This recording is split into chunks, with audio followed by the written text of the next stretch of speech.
उससे पहले बड़ी खबर का बात करते हैं। दिल्ली से बड़ी खबर है, पीएम मोदी से मिले हैं छत्तीसगढ़ के राज्यपाल। बता दें, रामेन डेका ने पीएम से मुलाकात की है। ये मुलाकात बेहद खास हो सकती है। अभी कुछ दिन पहले इन्हें राज्यपाल बनाया गया है और उसके बाद पीएम से मुलाकात बेहद खास मानी जा सकती है। तो पीएम मोदी से मुलाकात दिल्ली में, राज्यपाल की तस्वीरें भी आपको दिखाते हैं। ये देखिए तस्वीरें, राज्यपाल, छत्तीसगढ़ के राज्यपाल की प्रधानमंत्री नरेंद्र मोदी से मुलाकात, जिसे बेहद खास कहा जा सकता है, चूंकि अभी राज्यपाल बने हैं रामेन डेका और उसके बाद पहली मुलाकात प्रधानमंत्री से।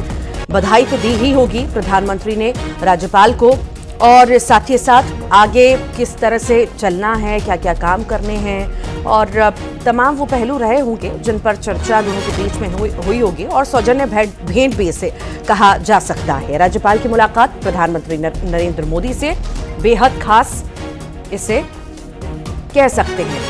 अभी राज्यपाल बने हैं और उसके बाद प्रधानमंत्री से ये मुलाकात सौजन्य भेंट भी कही जा सकती है।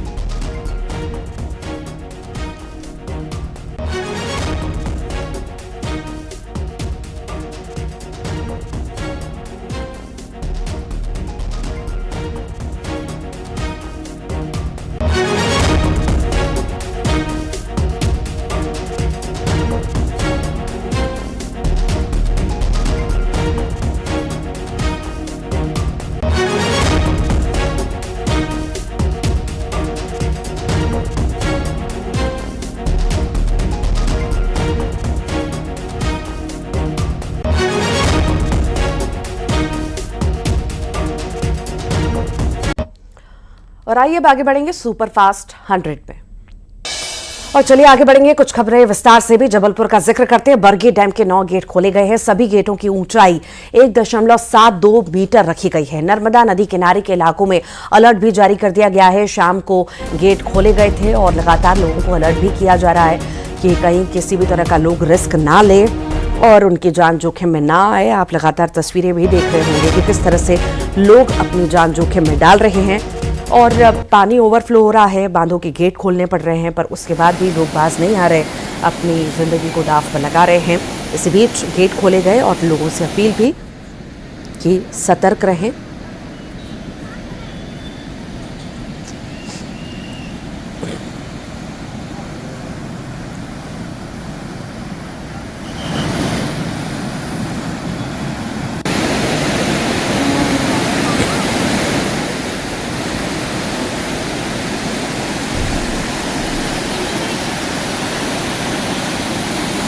जबलपुर की तस्वीरें इस वक्त आप देख रहे हैं, जहाँ पर बांध के गेट खोल दिए गए हैं और पानी का बहाव बहुत ज़्यादा है। कहीं ना कहीं इस समय पर्यटकों की भीड़ भी हम देखते हैं। लोगों को सतर्क रहने की सलाह भी दी गई है।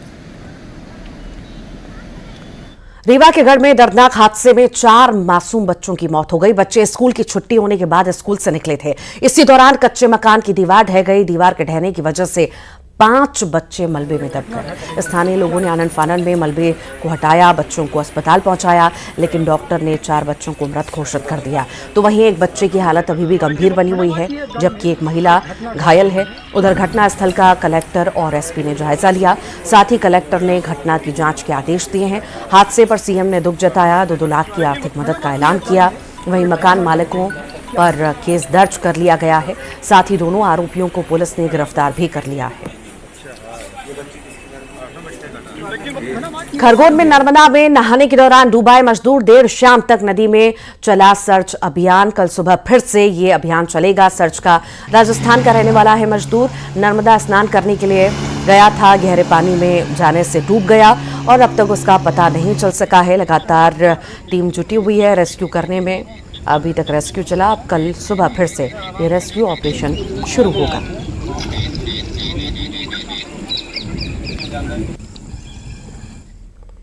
एक मुकेश नाम का लड़का है। मुकेश पिता अर्जुन राम मेघवाल, निवासी धनासिया, थाना पल्लू, जिला हनुमानगढ़, राजस्थान का रहने वाला, जो अपने साथियों के साथ नर्मदा जी में स्नान करने के लिए गया था और स्नान करने के दौरान उसकी डूब गया और जिसके लिए एनडीआरएफ की टीम, गोताखोरों की टीम लगाई गई है और सर्चिंग की जा रही है।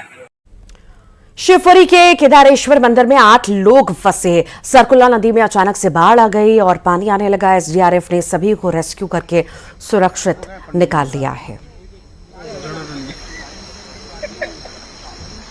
छोटा सा कोई वीडियो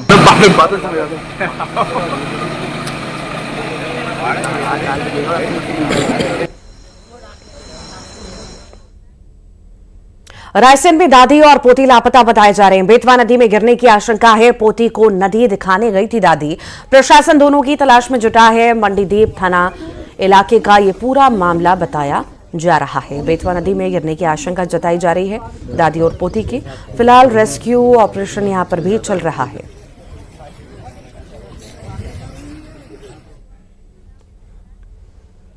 खंडवा में गौरव दिवस को लेकर उत्साह नजर आ रहा है। ऑर्केस्ट्रा और फूड फेस्टिवल में बड़ी संख्या में लोग शामिल हुए। कल शहर में गौरव यात्रा निकाली जाएगी।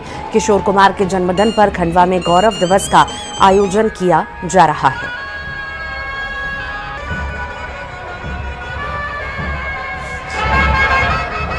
हरफनमौला कलाकार किशोर कुमार के जन्मदिन के मौके पर मध्य प्रदेश सरकार खंडवा का गौरव दिवस मना रही है और इस वक्त खंडवा का ये जो बॉम्बे बाजार है लोगों से पटा हुआ है। आप देख सकते हैं कि यहाँ फूड स्टॉल लगाए हैं और जनप्रतिनिधि से लेकर आम नागरिक तक जो है यहाँ अलग अलग जो है टेस्ट जो है वो ले रहे हैं। खान पान का एक दौर चल रहा है और लोग गौरव दिवस के मौके को एंजॉय भी कर रहे हैं। चाहे युवा हों चाहे बड़े हों सभी एंजॉय कर रहे हैं। ये जो युवाओं की टीम यहाँ मौजूद है इनसे भी हम जानेंगे कि क्या कुछ किस तरह का ये गौरव दिवस को लेकर एंजॉय कर रहे हैं। क्या कुछ कहेंगे, खंडवा का गौरव दिवस है, किस तरह से एंजॉय कर रहे हैं आप?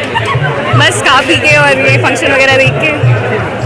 क्या क्या आज देखा आपने यहाँ पर, क्या क्या हो रहा है? अभी तो हम जस्ट आए हैं तो बस ये खाने वाने का देखा है और ये फंक्शन देखा था। अब आगे जाएंगे तब देखेंगे। क्या कुछ आप किस तरह से एंजॉय कर रहे हैं खंडवा का जो गौरव दिवस है उसे? बहुत सारे प्रोग्राम्स हो रहे हैं, कल्चर प्रोग्राम्स वो भी हमने बहुत एंजॉय करे। अब तो ऐसे ही थोड़ा घूमने फिरने आ गए हैं। पूरे ग्रुप के साथ जो हैं लोग यहाँ पर घूमने फिरने भी आए हैं। कुछ और लोग हैं जो परिवार के साथ यहाँ पर मौजूद हैं, उनसे भी बात करेंगे। खंडवा का गौरव दिवस किस तरह से एंजॉय किया जा रहा है? बहुत ही शानदार आयोजन।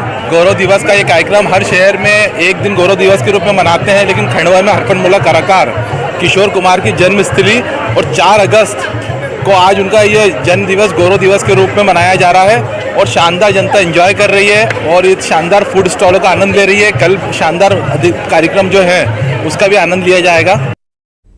मंत्री टंकराम वर्मा ने किसानों के साथ खेत में काम किया। उन्होंने किसानों के साथ धान रोपा। खरतुली गांव के किसान रोहित साहू के खेत में किसानों की तरह काम करते हुए नजर आए। आपको बता दें कि मंत्री जी धमतरी में एक कार्यक्रम में शामिल होने गए थे और इसी बीच किसान के पास उनके खेत में पहुंच गए।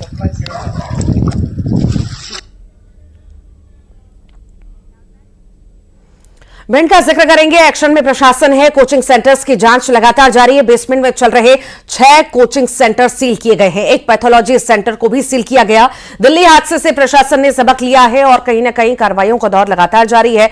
अब ये मान सकते हैं कि जिस तरह से अभी कार्रवाई की गई है आने वाले समय में और भी जगह पर इसी तरह सील किया जाए। कई कोचिंग सेंटर्स या बाकी जो भी संस्थान इस तरह से चल रहे हैं बेसमेंट में जहां पर हादसा होने की आशंका है वहां पर भी इस तरह की कार्रवाई देखने को मिल सकती है।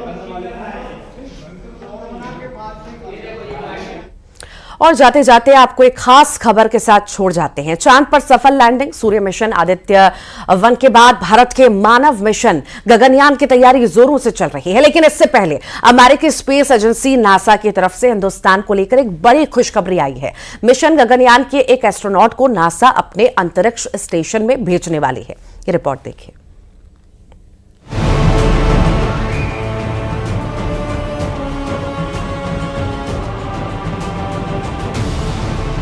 हिंदुस्तान अपने मानव मिशन गगनयान की तैयारी कर रहा है, लेकिन इससे पहले नासा की तरफ से एक बड़ी खबर आई है। ये इस साल फरवरी की तस्वीरें हैं जब प्रधानमंत्री नरेंद्र मोदी ने गगनयान मिशन के चारों एस्ट्रोनॉट्स को एस्ट्रोनॉट्स विंग पहनाते हुए उनके नाम की घोषणा की थी। चारों एस्ट्रोनॉट्स की पहली झलक देखने को मिली थी। अब इन्हीं चारों एस्ट्रोनॉट्स में से एक ग्रुप कैप्टन शुभांशु शुक्ला को अमेरिकी स्पेस एजेंसी नासा अपने अंतरिक्ष स्टेशन ISS भेजने की तैयारी में है।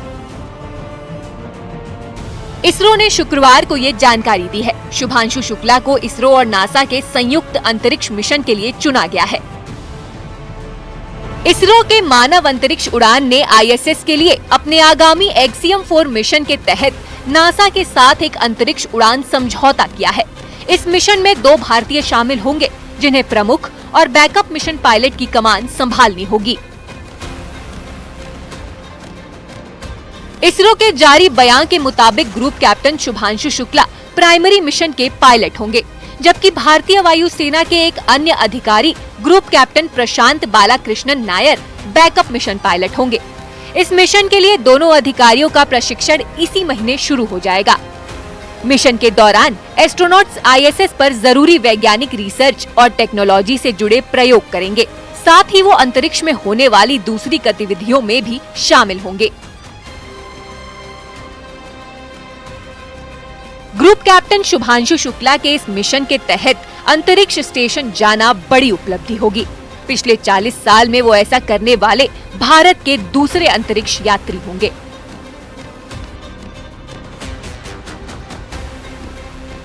इससे पहले राकेश शर्मा 1984 में सोवियत मिशन के साथ अंतरिक्ष में गए थे। ग्रुप कैप्टन शुभांशु के लिए ये बेहद ही चुनौतीपूर्ण मिशन होने वाला है। शुभांशु शुक्ला का जन्म 1985 में लखनऊ में हुआ था। उनकी मिलिट्री ट्रेनिंग NDA में हुई है। वायुसेना के फाइटर स्ट्रीम में उन्हें साल 2006 में शामिल किया गया।